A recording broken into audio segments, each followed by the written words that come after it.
Hello friends, કેમ છો? મજામાં? આ વિડીયોમાં આજે આપણે ડબલ્યુબી યીટ્સની પોએમ છે બાયઝેન્ટિયમ, તેનું એપ્રિસિએશન જોશું. ધ પોએમ બાયઝેન્ટિયમ જોઈએ એ પહેલાં ખાસ તો એના જે કવિ છે એનો પરિચય થોડો મેળવી લઈએ. કારણ કે કોઈ પણ સાહિત્ય હોય તેના સાહિત્યકાર એટલે કે કોઈ પણ પોએટ્રી હોય તો તેના પોએટનો પહેલાં પરિચય મેળવવો જરૂરી છે. કોઈ સ્ટોરી હોય તો તેના રાઇટરનો પરિચય પહેલાં મેળવવો જરૂરી છે. તો આપણને પોએટ્રી કે પોએમ સારી રીતે સમજાય. તો આ પોએમ ડબલ્યુબી યીટ્સે લખેલું છે. તેનું પૂરું નામ છે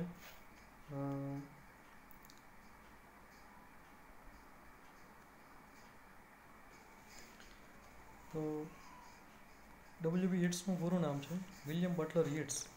અને તેની ખાસિયત એ છે કે તેમણે નોબેલ પ્રાઇઝ મેળવેલું 1923માં. તેમણે નોબેલ પ્રાઇઝ ઇન લિટરેચર મેળવેલું છે. તે તેમની ખાસ ગ્રેટ એચિવમેન્ટ કહેવાય. અને બીજું તેમના વિશે યાદ રાખવાનું એ છે કે તે આયરિશ પોએટ છે. આયરિશ એટલે કે આયર્લેન્ડના વતની છે, જે ઇંગ્લેન્ડની બાજુમાં આવેલો ટાપુ છે. તો બેઝિકલી પોએટ બ્રિટિશ નથી, પણ આયરિશ પોએટ છે. એ એક વસ્તુ યાદ રાખજો. અને બીજું કે તેમણે નોબેલ પ્રાઇઝ 1923માં મેળવેલું છે. અને ઇટ્સ મોડર્ન પોએટ છે. તેમનો જન્મ 1865 અને મૃત્યુ 1939માં થયેલ છે. આ તેમના લાઈફની બેઝિક્સ છે. તો આ ખાસ યાદ રાખવું. હવે આપણે પોએમનો પહેલો પોઈન્ટ છે ઇન્ટ્રોડક્શન, તે લઈએ. જો ફ્રેન્ડ્સ સાઈડમાં લખેલા છે એના પોઈન્ટ્સ છે એ યાદ રાખવા જરૂરી છે. તો the poem Byzantium has been written 1865 to poem is written by W. Yeats, who is considered to be one of the most reputed poets of English literature. Byzantium poem W B Yeats દ્વારા લખાયેલ છે કે જે લોકપ્રિય કવિઓમાં એક છે. અંગ્રેજી સાહિત્યના લોકપ્રિય કવિઓમાં એક છે. ભલે તે આયરિશ પોએટ છે પણ લખે છે ઇંગ્લિશમાં, માટે ઇંગ્લિશ લિટરેચરમાં પણ તેમનું મોટું નામ છે. Byzantium appeared in 1992. આ પોએમ 1992માં આવેલી છે. In words for music. Words for music નામના કાવ્ય સંગ્રહમાં તે છપાણી. It is based on mythological concept. તે પૌરાણિક ખ્યાલ પર આધારિત છે. It also is close to Yeats work titled vision. Yeats believed It also is close to Yeats' work titled A Vision. અને આ યીટ્સના જે નું વર્ક છે એનું નામ છે અ વિઝન, તેની સાથે નજીકથી સંકળાયેલી છે. Yeats believed in occultism. Yeats કાલા જાદુમાં માને છે. And magic rituals also. અને બીજી જાદુઈ વિધિઓમાં પણ માને છે. He opines that these are patterns both in the history of mankind. તે અભિપ્રાય આપે છે કે આ પેટર્ન, રીત એ બંનેમાં કામ કરે છે.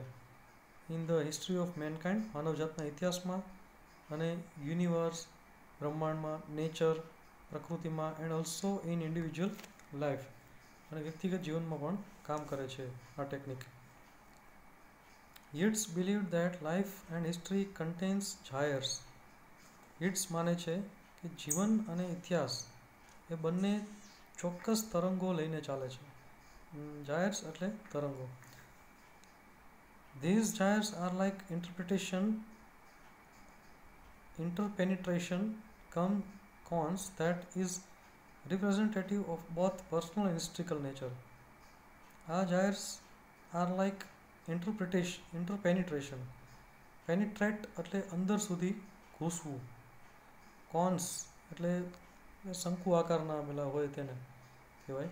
દેટ ઇઝ એટલે કે આ જાયર્સ જે તરંગો પ્રકારના છે, અલગ અલગ આકારના તરંગો જેવા, that is representative of both, જે બંનેના પ્રતિનિધિ છે. ક્યાં બંનેના? કોણ બંનેના? તો કે પર્સનલ એન્ડ હિસ્ટ્રિકલ નેચર, એટલે કે વ્યક્તિગત અને ઐતિહાસિક પ્રકૃતિ જે છે તેના તે પ્રતિનિધિ રૂપ એ છે. નેક્સ્ટ પોઈન્ટ છે એક્ઝામ્પલ્સ ફ્રોમ માઇથોલોજી. હવે જે પુરાણોમાંથી એક્ઝામ્પલ્સ જે ઉદાહરણો છે એ કવિ આપે છે અહીં. તો જોઈએ. It's believed that gyres were initiated by the divine impregnation of mortal woman by divine power. It's માને છે કે આ જાયર્સ એ શરૂ થાય છે ક્યાંથી? ઓકે, દૈવી શક્તિથી શરૂ થાય છે કે જે શક્તિ સ્ત્રીઓને પ્રેગ્નન્ટ બનાવે છે. એવા ઘણા પુરાણોમાં ઉદાહરણ છે જે આગળ આવશે. This mortal woman becomes pregnant with the help of divine powers. એ દિવ્ય શક્તિથી પ્રેગ્નન્ટ બનેલી હોય છે સ્ત્રીઓ. Even in Indian mythology, we do find such examples. ભારતીય પુરાણોમાં પણ આપણે આવા ઉદાહરણો જોઈ શકીએ છીએ. So is case with Greek mythology and Christian too.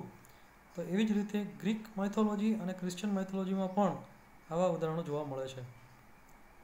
જેમ કે ઇન્ડિયન માઇથોલોજીનું ઉદાહરણ છે મહાભારતનું કુંતીનું પાત્ર. તો કુંતીની કુખેથી કર્ણ, જે સૂર્યપુત્ર કર્ણ અવતરે છે, એટલે કે જન્મે છે, પરંતુ કુંતી એ લગ્ન નથી કરેલા હોતા. એટલે એમ કહી શકાય કે દિવ્ય શક્તિથી કુંતી પ્રેગ્નન્ટ થાય છે અને કર્ણ એ જન્મ આપે છે. તો આ એક ઉદાહરણ છે. એવું જ ઉદાહરણ છે ગ્રીક માઇથોલોજીમાં. ગ્રીક માઇથોલોજીમાં જે ગોડેસ હોય છે એનું નામ છે લીડા. લીડા નામની જે ગોડેસ એટલે દેવી હોય છે, તેને પણ જીયસ દ્વારા પ્રેગ્નન્ટ બનાવાય છે. જીયસ એક શ્વાન એટલે હંસનું રૂપ ધારણ કરીને તેની પાસે આવે છે અને તેને પ્રેગ્નન્ટ બનાવે છે. Mother Mary was a virgin. હવે ક્રિશ્ચિયન માઇથોલોજીનું ઉદાહરણ છે જે મધર મેરી એટલે કે જીસસના મધર, જેનું નામ છે Mother Mary, was a virgin. એક કુંવારા હતા જ્યારે તેમણે બીકેમ મધર ઓફ જીસસ. જ્યારે તે જીસસની માતા બન્યા ત્યારે તે પણ કુંવારા હતા. The child divine. પછી તેના કુખેથી જીસસ નામનું બાળક જન્મે છે અને તે આગળ જતાં દિવ્ય બને છે. હવે નવો પોઈન્ટ છે હિસ્ટ્રિકલ સાયકલ. તો મિત્રો, હવે પોએટ એક હિસ્ટ્રિકલ સાયકલ અહીં જુએ છે, એની વાત તેમણે કરેલી છે. ખાસ ધ્યાનથી સમજવા જેવો પોઈન્ટ છે. It's also believed that there are cycles in Western history. It's માને છે કે પાશ્ચાત્ય ઇતિહાસમાં ચોક્કસ પ્રકારની સાયકલ, ચક્ર ચાલે છે. The classical as well as Christian. A classical અને ક્રિશ્ચિયન બંને છે. ક્લાસિકલ એટલે જૂનું અને શ્રેષ્ઠ, અને ક્રિશ્ચિયન એટલે તો તમને ખ્યાલ છે કે ખ્રિસ્તીઓનું. Every cycle begins with a conception by a mortal woman of child of God disguised as a child. Every cycle, દરેક સાયકલ બિગિન્સ શરૂ થાય છે વિથ અ કન્સેપ્શન, એક ખ્યાલથી, by a mortal woman. By a mortal woman એટલે કે કોઈ mortal એટલે મર્ત્ય. આપણે બધા મર્ત્ય જ કહેવાય, અમર નથી. અમર હોય તો ઇમોર્ટલ લખે. તો મોર્ટલ વુમન એટલે કે conception by a mortal woman of the child of God. કોઈ ભગવાનનું પુત્ર કોઈ સ્ત્રી ધારણ કરે છે, તેનાથી આ સાયકલ શરૂ થાય છે, જે ડિસ્ગાઇઝડ એઝ અ ચાઇલ્ડ, જે એક બાળકના સ્વરૂપમાં હોય છે, હકીકતે તે ભગવાન જ હોય છે, એટલે કે ભગવાન અવતરે છે એમ. There are analogues of this in Leda, the Virgin Mary, Jesus and God, Swan and Dove, and Hedge of Troy and Jesus Christ. તો આ બધા ભગવાનના પુત્રો એટલે કે સન ઓફ ગોડ અથવા ચાઇલ્ડ ઓફ ગોડ એ આગળ જતાં પણ કંઈક મહાન કાર્યો કરે છે. જેમ કે કુંતીનો પુત્ર કર્ણ એ પણ આગળ જતાં મહાન કાર્ય કરે છે. તે અર્જુનને ટક્કર આપે તેવો મહાવીર યોદ્ધો મહારથી હોય છે, જે દુર્યોધનને સાથ આપે છે, મદદ કરે છે અને પાંડવો સામે યુદ્ધ લડે છે, પરંતુ પાંડવોને અને અર્જુનને ખરી ટક્કર તે આપે છે. તો એવી જ રીતે જોઈએ તો ગ્રીક માઇથોલોજીમાં પણ જે લીડાની ડોટર હોય છે તેનું નામ છે હેલન, જે આગળ જતાં જે ટ્રોઝન વોર છે એટલે કે ટ્રોઝન યુદ્ધ તેનું કારણ બને છે. બરાબર. હવે સાથે સાથે ક્રિશ્ચન માઇથોલોજીમાંથી જે મધર મેરીનું સંતાન જે જીસસ છે એ જીસસ પણ આગળ જતાં ગોડની ભૂમિકામાં આવી જાય છે. તો આ પોએટ આ દરેક બાબતમાં એક ચોક્કસ પ્રકારની સાયકલ જુએ છે. તો હવે આપણે સમજી શકીએ કે હા પોએટ કઈ સાયકલની વાત કરે છે. તો આ એક ચક્ર જ છે. તો each cycle dissolves and foresees the beginning of another new cycle. અને દરેક સાયકલ નવી સાયકલને શરૂ કરે છે. each cycle dissolves, બરાબર. દરેક સાયકલ ઓગળી જાય છે એટલે કે અદૃશ્ય થઈ જાય છે અને બીજી સાયકલને જન્મ આપે છે. તો આ રીતે પોએટનો આ એંગલ ખાસ સમજવા જેવો છે. હવે પછીનો પોઈન્ટ છે લિંકિંગ ઓફ સાયકલ, એટલે કે પોએટ આ સાયકલને લ્યુનાર સાયકલ સાથે મેચ કરે છે.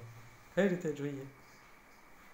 W.B. Yeats also linked these historical cycles to 28-day lunar cycle. Physical existence steadily grows until it reaches its maximum of full moon. Full moon એટલે પૂનમ, પૂનમનો ચાંદ એટલે કે પૂરેપૂરો ચંદ્ર. તો પૂરેપૂરો ચંદ્ર ક્યારે થાય છે મિત્રો? ખ્યાલ છે ને તમને? 28 days પૂરા કરે, ચંદ્ર પૃથ્વીને ફરતે ચક્કર કાપે ત્યારે પૂનમ આવે છે, એટલે કે ચાંદો પૂરેપૂરો આપણને દેખાય છે, જેને ઇંગ્લિશમાં ફૂલ મૂન કહે છે. તો આ ચક્ર જે છે ચંદ્રનું ચક્ર, એની સાથે પોએટ હિસ્ટ્રિકલ સાયકલને જોડે છે અને સમજાવે છે કે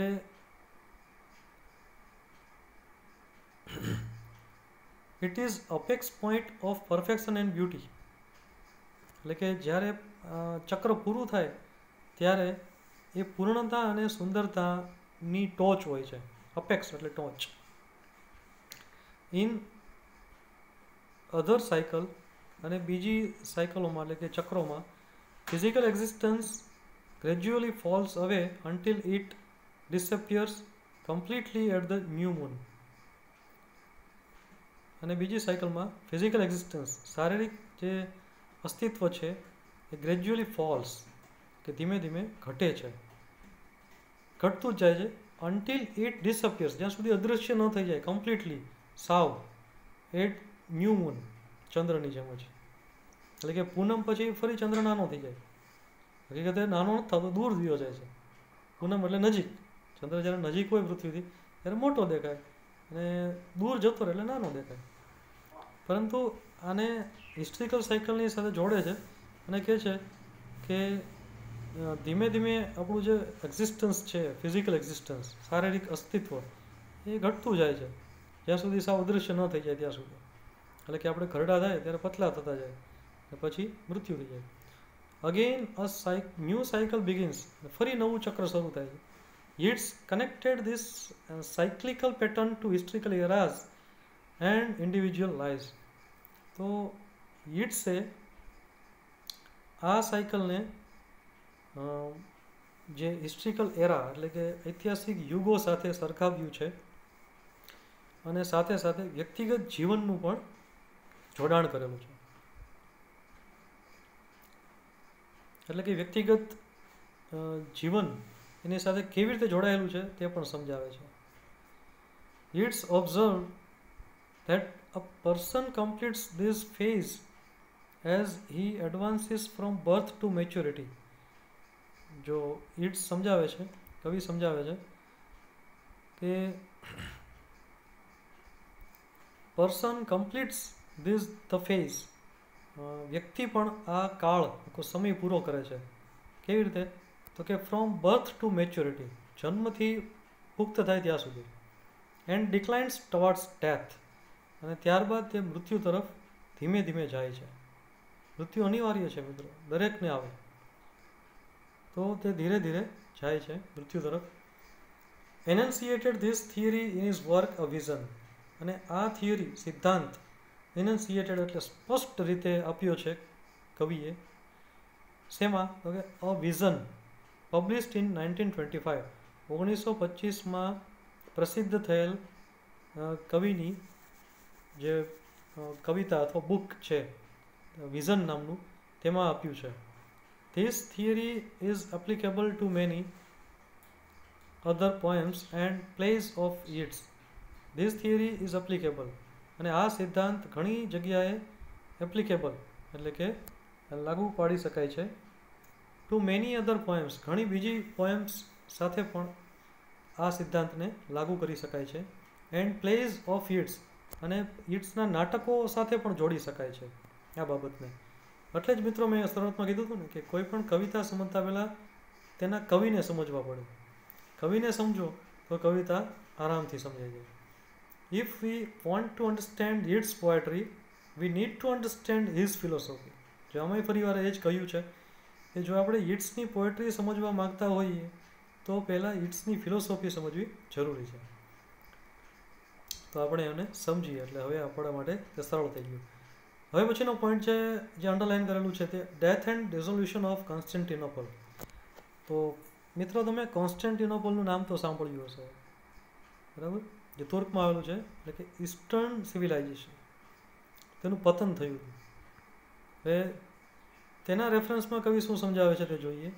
બાયઝેન્ટિયમ also the poem that talks about death and dissolution of Constantinople, a great centre of eastern civilization and Christianity.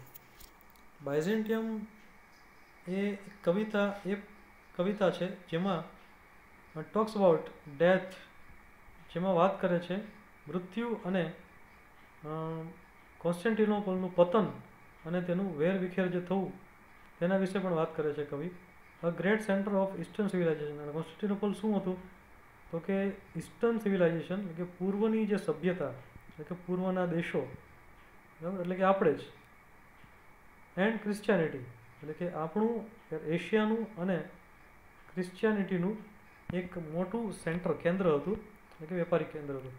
The poem describes the night and death, અને આની સાથે સાથે પોએટ રાત્રિ અને મૃત્યુને પણ ડિસ્ક્રાઇબ કરે છે, એટલે કે વર્ણન કરે છે. તેમાં સમજાવે છે કે night is the symbol of end of human activities and efforts.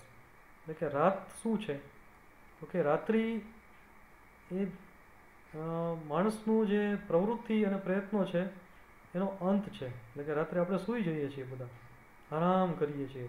Night is suggestive of time for rest and sleep, આરામ કરવાનો અને ઊંઘ કરવાનો, ચેનથી મન શાંત કરવાનો એક રસ્તો છે અને એક પ્રતીક છે,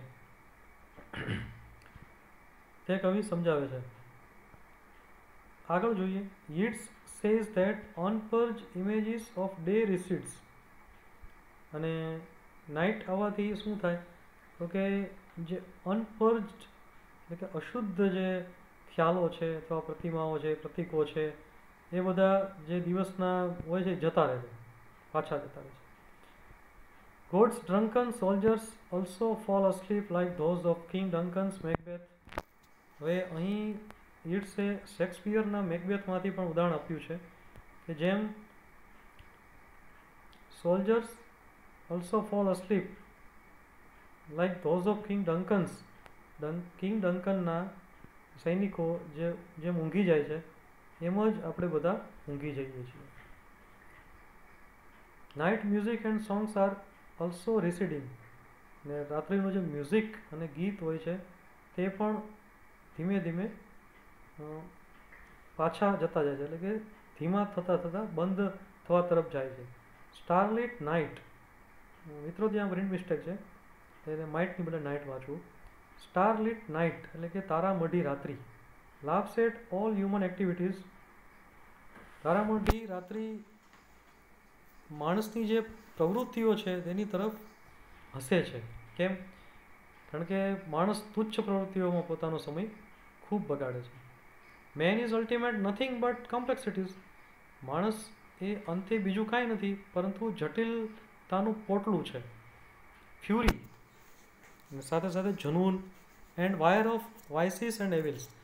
અને જેમ વાયર ગૂંચળું, વાયરનું ગૂંચળું તમે જોયું હશે, તારનું ગૂંચળું, એવી રીતે આપણામાં દુર્ગુણો અને ખરાબ ટેવોનું ગૂંચળું હોય છે. દૂષણોનું, દુર્ગુણો અને દૂષણોનું આપણામાં પણ ગૂંચળું હોય છે. Yeats says that only an image of man floats before his eyes. Yeats કહે છે કે only an image of man floats before his eyes. માણસની જે ઇમેજ છે, છાપ, એ જ આંખની સામે તરે છે. This image is more like a shadow. અને આ ઇમેજ છે એ એક પડછાયા જેવી હોય છે.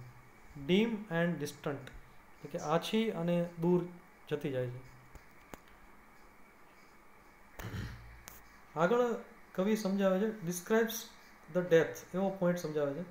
એટલે કે પોઈન્ટનું નામ છે, આપણે લખવાનું છે, ડિસ્ક્રાઇબ્સ ધ ડેથ અથવા ડિસ્ક્રિપ્શન ઓફ ડેથ, એટલે કે મૃત્યુનું વર્ણન. મૃત્યુ શું છે એ કવિના મતે જોઈએ. Yeats also describes the death. Yeats મૃત્યુનું વર્ણન કરે છે. Hades is the land of death. આપણે જેને યમલોક કહે છે તેને ઇંગ્લિશમાં હેડ્સ કહેવામાં આવે છે. Its robbing is bound in mummy cloth.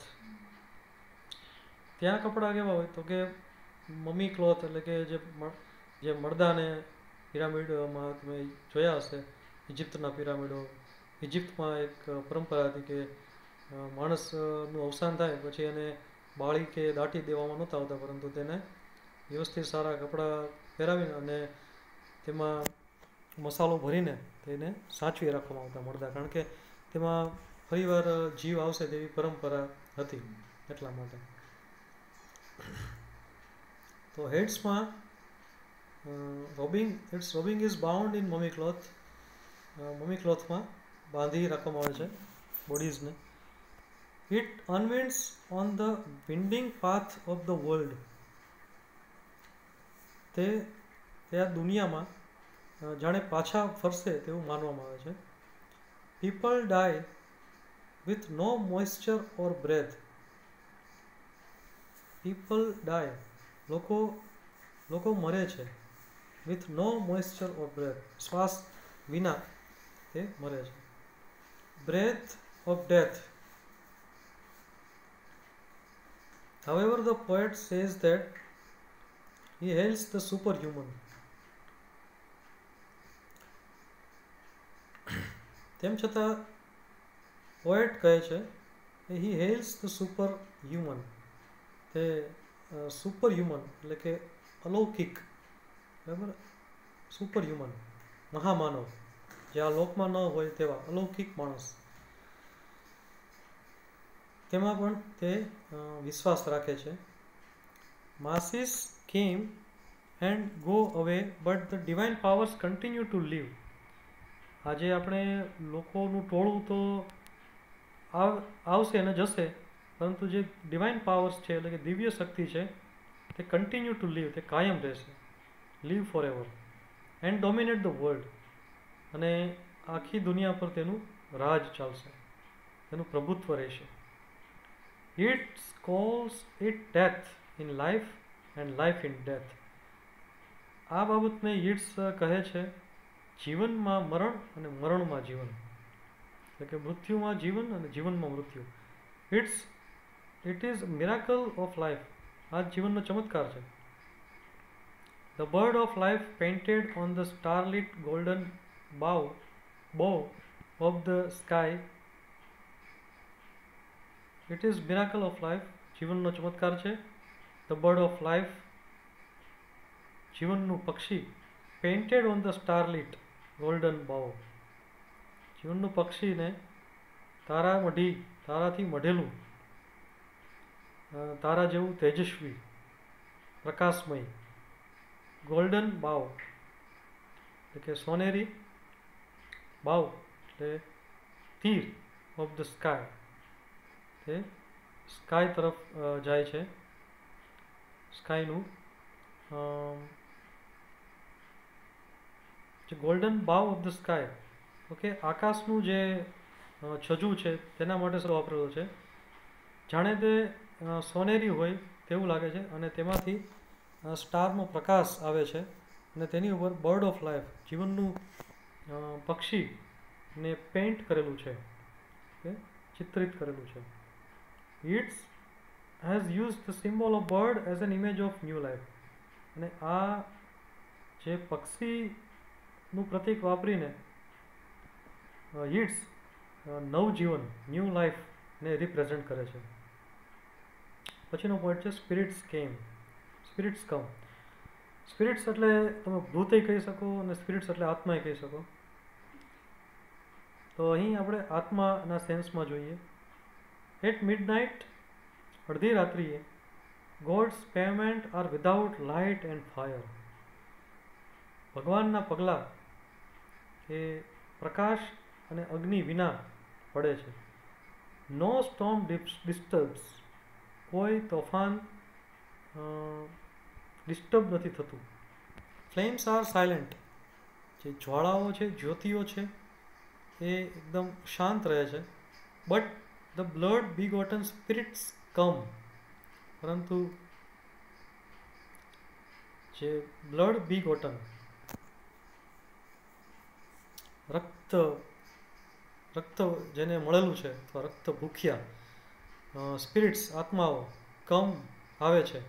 And all the complexities of fury vanishes, અને તમામ જે મૂંઝવણો, જટિલતાઓ છે જનૂનની, જે ડરની, એ વેનિશિસ, અદૃશ્ય થઈ જાય છે. ડેથ ટર્ન્સ ઇન્ટુ ડાન્સ, મૃત્યુ ડાન્સ કરવા માંડે છે. એન્ડ એગની ટ્રાન્સફોર્મ્સ ઇન્ટુ ટ્રાન્સ, અને એગની એટલે કે પીડા, તે એક ભ્રમ કે સ્વપ્ન બની જાય છે, એટલે કે પીડા મટી જાય છે. Agony of flame can not burn riding on dolphin mire and blood, spirits after spirits arrive. Agony of flame, જે જ્વાળાઓ છે તેની જે પીડા છે, કેન નોટ બર્ન, તે બળતી નથી. Riding on dolphin mire and blood, જે ડોલ્ફિનની ઝડપે આવે છે અને બ્લડ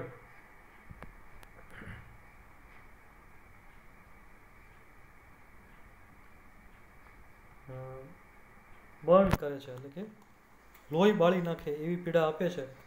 તે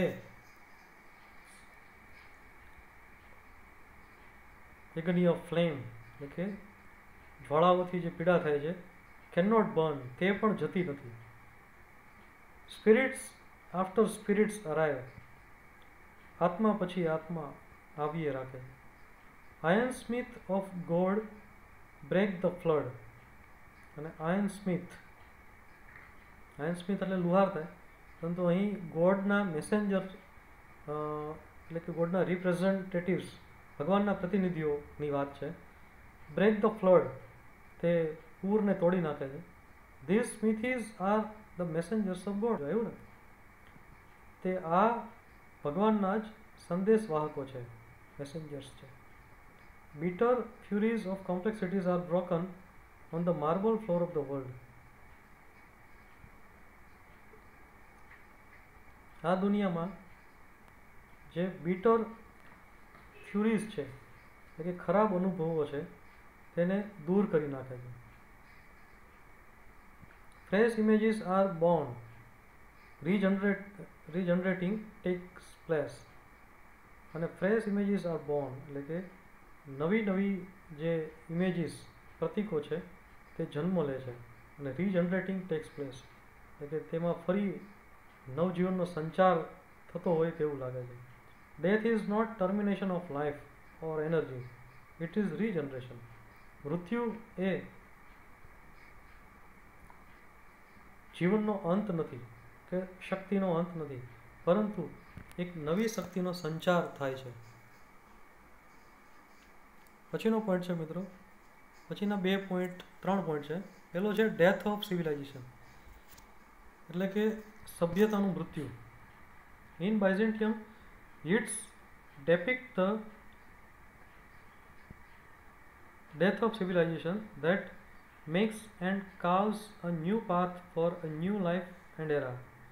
નવા જીવન અને નવા યુગ માટે ઇટ્સ રજૂ કરે છે, વર્ણન કરે છે, ડેપિક્સ રજૂ કરે છે ડેથ ઓફ સિવિલાઇઝેશન, એટલે કે સભ્યતાનું મૃત્યુ.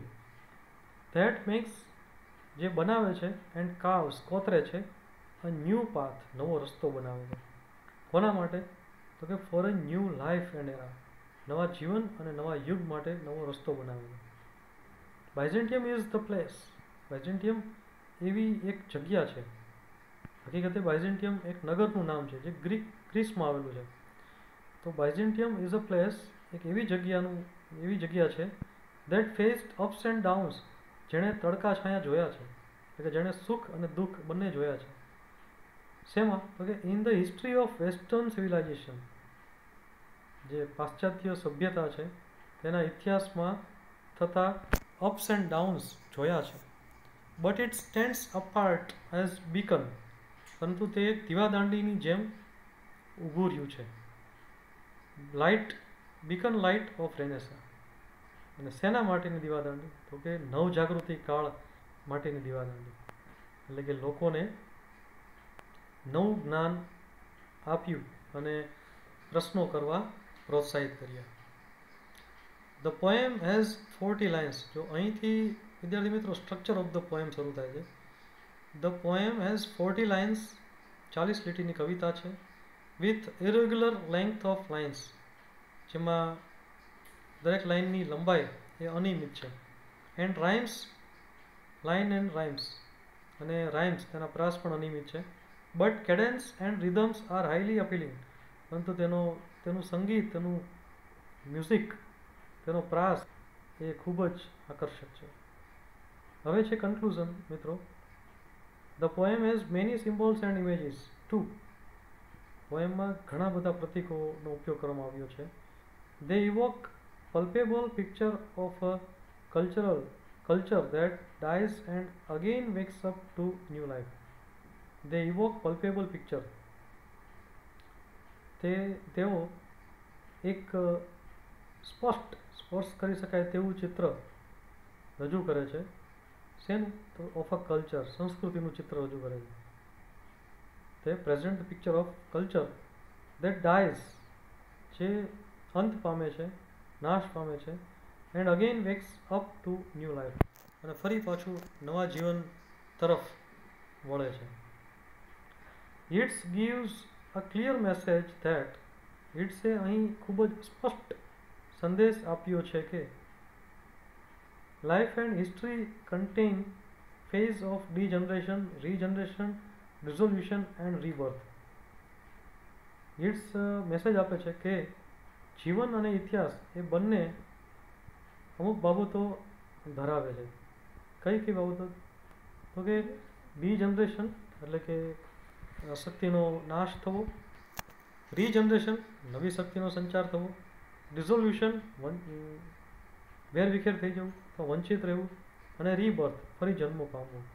એટલે કે ફરી જે અપ્સ એન્ડ ડાઉન્સ છે તે આવ્યા રાખે, એટલે કે જીવન અને મૃત્યુ એ બંનેની જે સાયકલ કવિએ સમજાવી છે તેમાં કવિ વિશ્વાસ રાખે છે અને તે મેસેજ આપે છે. તો આ રીતે બાયઝેન્ટિયમ પોએમ ડબલ્યુબી યીટ્સની ખૂબ જ સુંદર પોએમ છે. વિદ્યાર્થી મિત્રો, આ કન્ક્લુઝન પોઈન્ટ છેલ્લો છે. કન્ક્લુઝન એટલે ઉપસાહર.